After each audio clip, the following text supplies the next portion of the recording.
नमस्कार दोस्तों, स्वागत है आपका आपके अपने YouTube channel MS the vision पर।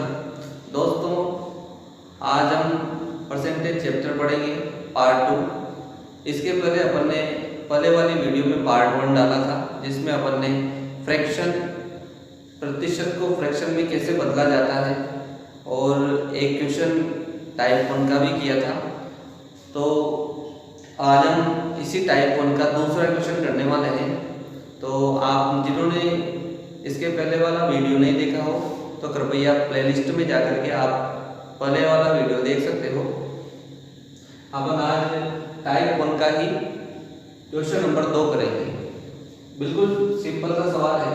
ए की आय बी की आय से 33.1/3% कम है, तो बी की आय ए की आय से कितने प्रतिशत अधिक होगी। मैंने बताया था आपको कि प्रतिशत को सबसे पहले इस प्रतिशत की वैल्यू को फ्रैक्शन वैल्यू में बदलो, और बदलने के लिए मैंने बताया था आपको कि मिश्र भिन्न में दिया हुआ है प्रतिशत, इसको पहले साधारण भिन्न में बदल दो और साधारण भिन्न से 100 का भाग दे दो। साधारण भिन्न में बदलने के बाद 100 का भाग दे देंगे तो प्रतिशत में जो है वैल्यू वो फ्रैक्शन वैल्यू में बदल जाएगी। अब देखो, आपको बदलना थोड़ी है एग्जाम में, आपको तो याद रखना है कि 33 से 1/3% का फ्रैक्शन कितना होता है, 1/3 होता है। अब यहाँ पे दिया गया है कि ए की आय बी की आय से कितना कम है, 33 से 1/3% कम है। तो अपन को क्या करना है, 1/3 कम है तो कम के लिए फ्रैक्शन कितना हो जाएगा, ये तो क्या है 33 से 1/3% है। अब इसको फ्रैक्शन वैल्यू को कम वाले में बदलेंगे तो कम के लिए कितना हो जाएगा, तो आपको पता है 3 में 1 कम कर दो तो कितना हो जाएगा, 2/3 हो जाएगा। अब देखो क्या दे रखा है, ए की आय बी की आय से 33 से 1/3% कम है, तो यहाँ से मिल जाएगा कि a/b जो सापेक्ष है उसको बटे में रखेंगे, और जो ए की आय के लिए है तो a को ऊपर, b की आय से जो सापेक्ष होता है उसके पीछे से होता है उसको बटे में रख देंगे, तो a/b कितना हो जाएगा, 2/3 हो जाएगा। यहाँ से ए की आय का अनुपात है 2 और बी की आय का अनुपात कितना है, 3 है। अब देखो क्वेश्चन ने क्या पूछा है कि बी की आय ए की आय से कितने प्रतिशत अधिक होगी। देखो बी की आय का अनुपात कितना है, 3, ए की आय का अनुपात कितना है, 2। अब देखो 3 जो है वो 2 से कितना अधिक दिख रहा है, तो सिंपल सी बात है 3 2 से 1 अधिक दिख रहा है। पूछ किसके सापेक्ष है, ए की आय से, यहाँ पे से किसके पीछे आ रहा है, ए की आय के, तो ए की आय किसके पीछे से आ रहा है, वही सापेक्ष राशि होती है, और सापेक्ष राशि को किसमें रख देते हैं, बटे में रखते हैं। तो ए की आय का अनुपात कितना है, 2, तो ए को बटे में रख दो, तो 1/2 गया। कितना कम था, 1 कम था। सापेक्ष कौन है, ए की आय से, तो बटे में 2 आ जाएगा ए की आय का अनुपात, और इसको परसेंटेज वैल्यू में बदलने के लिए किससे गुणा करेंगे, 100 से गुणा कर देंगे। यहाँ से कितना मिल जाएगा, 50%। तो आंसर क्या मिलेगा कि बी की आय जो है वो ए की आय से 50% अधिक होगी। तो इस क्वेश्चन का आंसर ये है। अब अपन नेक्स्ट क्वेश्चन करेंगे, इसी टाइप का एक और क्वेश्चन करेंगे, और फिर इसके बाद अपन टाइप नंबर 2 देखेंगे। टाइप नंबर 2 देखेंगे तो आप इसका स्क्रीनशॉट ले लो एक बार।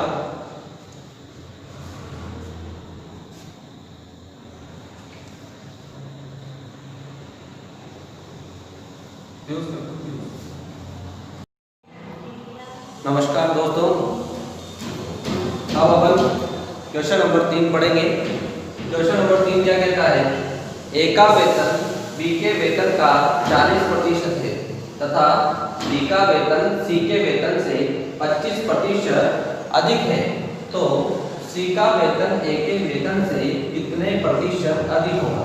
देखो अपन को क्या करना है, 40%, 40% का फ्रैक्शन देखना है।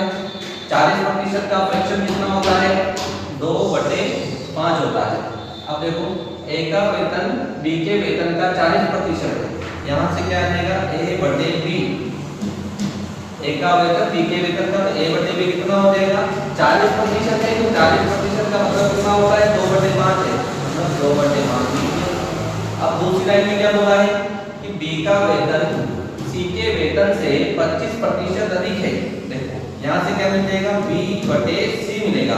अब 25% अधिक है, अब 25% अधिक का फ्रैक्शन कितना होता है, 25% का फ्रैक्शन होता है कितना, 1/4 होता है।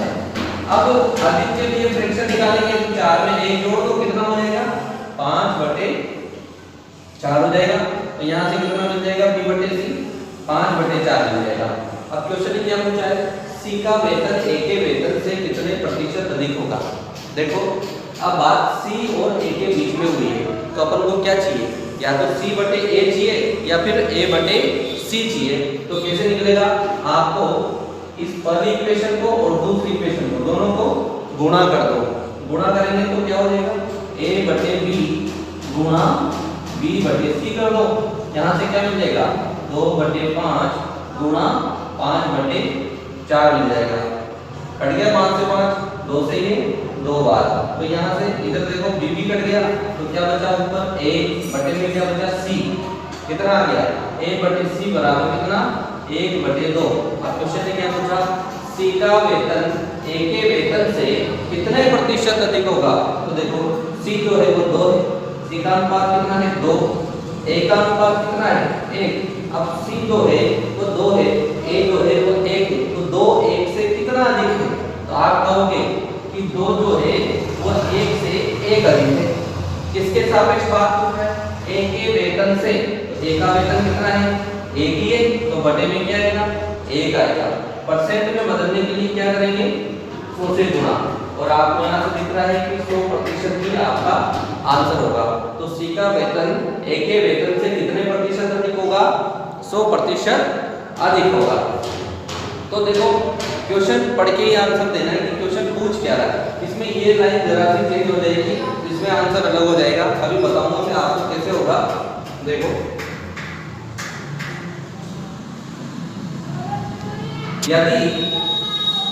यदि इसी क्वेश्चन में ये पूछता कि C का वेतन A के वेतन का, C का वेतन A के वेतन का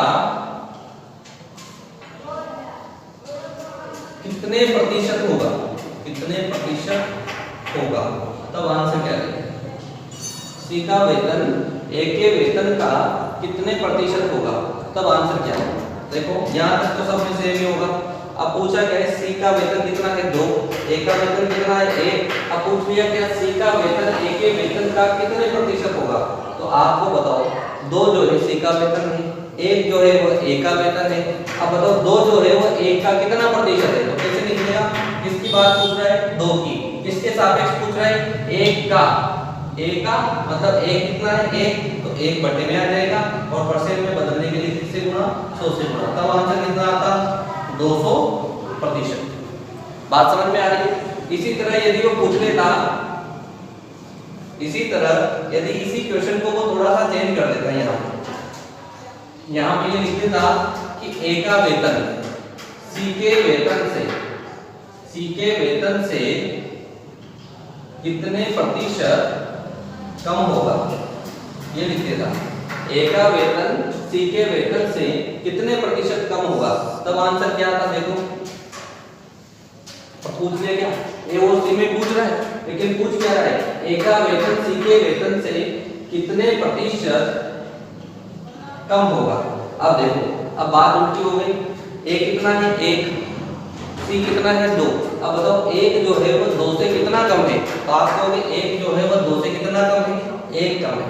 अब बात किसके सापेक्ष पूछ रहा है, C के वेतन से, और जो सापेक्ष राशि होती है उसको अपन बटे में रख देते हैं। तो C का वेतन कितना है, 2, तो उसको बटे में रख दो, 1/2 हो गया, और इसको परसेंट में कन्वर्ट करने के लिए क्या करते हैं, 100 से गुणा। अब आंसर कितना आएगा, कितना आ जाएगा, 50%। देखो कोई भी क्वेश्चन होता है उसको यदि अपन ध्यान से नहीं पढ़ेंगे तो आंसर गलत ही होगा, क्योंकि क्वेश्चन ने क्या पूछा है और अपन ने क्या लिख दिया, और ऑप्शन 4 होते हैं, और चारों ऑप्शन में इसी तरह के चारों सवालों के आंसर आ जाते हैं, और आपने जो लिखा दिया मैच खा गया, तो आप सोचते हो कि अपना सही है भाई। तो अपना सही तभी होता है जब अपन क्वेश्चन को ध्यान से पढ़ते हैं, क्योंकि क्वेश्चन सेम हो और आंसर नीचे थोड़ा सा डिफरेंट पूछ लिया जिसमें ही क्वेश्चन अलग हो जाता है। और इसी तरह क्वेश्चन को ध्यान से पढ़ते जाएंगे और आंसर सही निकालेंगे। तो ये क्वेश्चन था। इसी क्वेश्चन में आपको मैंने 3 सवाल बता दिए। अब नेक्स्ट क्वेश्चन देखेंगे।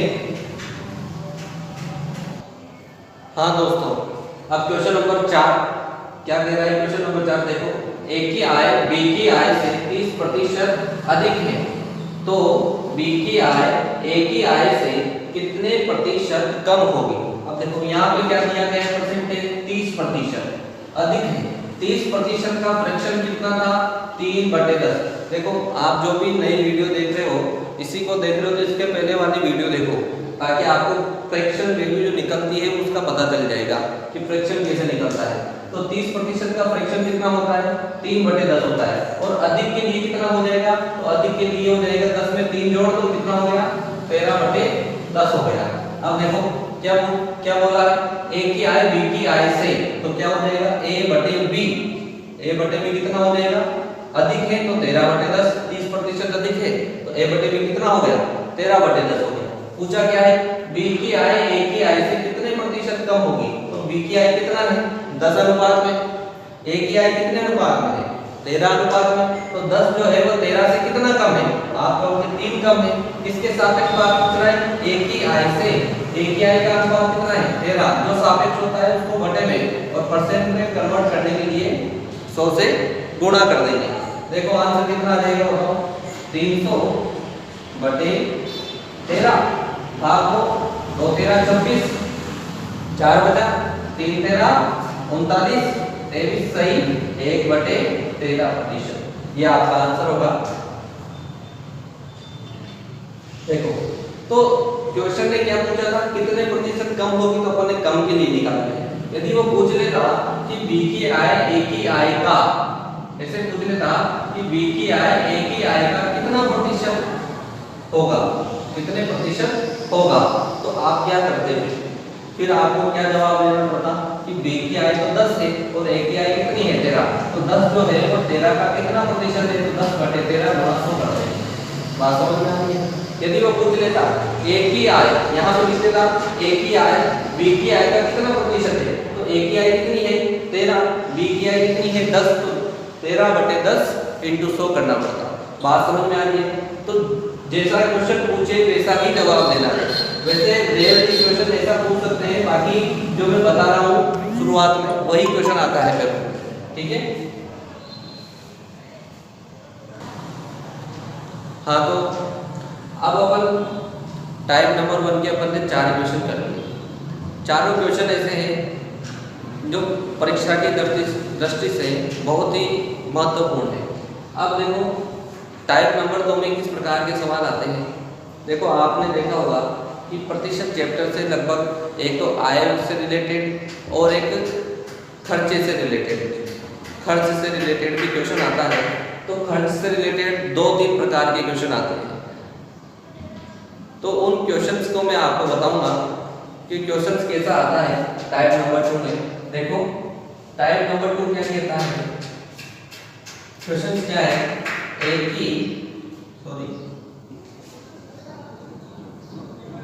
व्यक्ति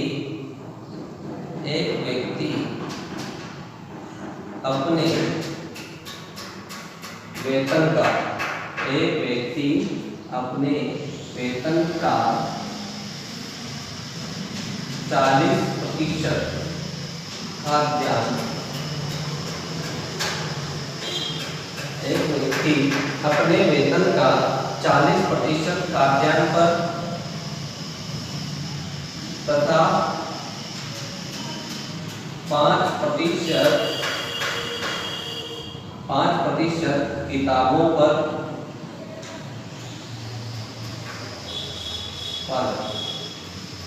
वह 5% यात्रा पर खर्च करता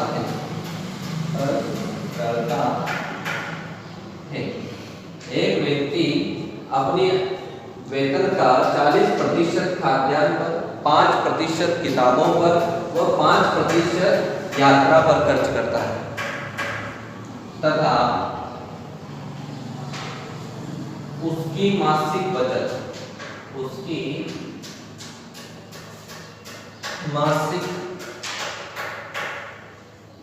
बचत,